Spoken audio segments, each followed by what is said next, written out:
Democracy یعنی جمہوریت کیا ہوتی ہے؟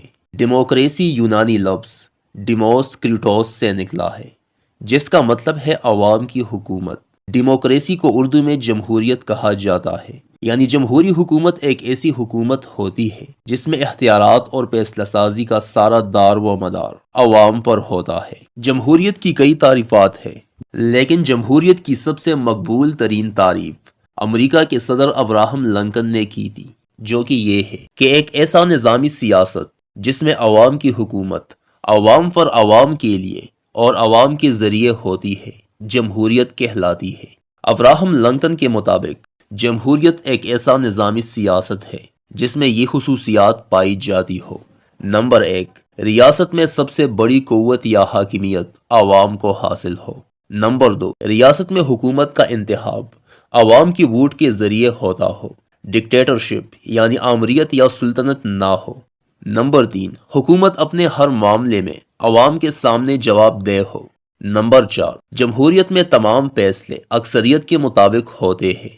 نمبر 5، قانون کی نظروں میں تمام شہری برابر ہو اور ہر شہری پر قانون کا نفاذ یکساں طریقے سے کیا جائے، کسی بھی شہری کو دوسرے شہری پر فوقیت نہ دی جائے۔ نمبر 6، ہر شخص کو حکمران کی کسی بھی فیصلے پر تنقید کرنے کا حق حاصل ہو، یعنی اظہار خیال اور اظہار رائے کی مکمل آزادی ہو۔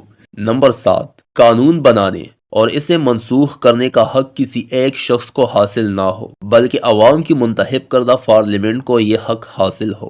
نمبر 8، اجتماعی فیصلہ کرنے اور سرکاری معاملات کو چلانے کے لیے اختیارات کو مختلف اداروں میں تقسیم کرنا، تاکہ اس بات کو یقینی بنایا جائے کہ اختیارات اور اتھارٹی کسی ایک شخص یا گروہ کے ہاتھوں میں نہ دیا جائے۔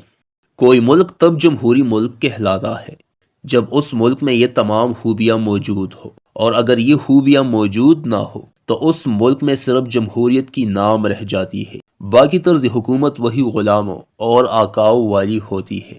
جمہوریت کے 4 اہم ستون ہوتے ہیں جس پر جمہوریت کڑی ہوتی ہے۔ نمبر 1، منتظمہ یعنی حکومت وقت۔ نمبر 2، مقننہ یعنی قانون ساز اسمبلی۔ نمبر 3، آزاد عدلیہ۔ نمبر 4، آزاد میڈیا۔ اگر ان 4 ستونوں میں ایک ستون بھی صحیح طرح سے کام نہیں کر رہا ہو تو پھر اس ملک میں وطن عزیز کی طرح صرف برائے نام جمہوریت رہ جاتی ہے، جس میں عوام کو پتہ تک نہیں ہوتا کہ ہم ووٹ کس کو دے رہے ہیں، ہم پر حکومت کون کرے گا اور ملک کو چلائے گا کون۔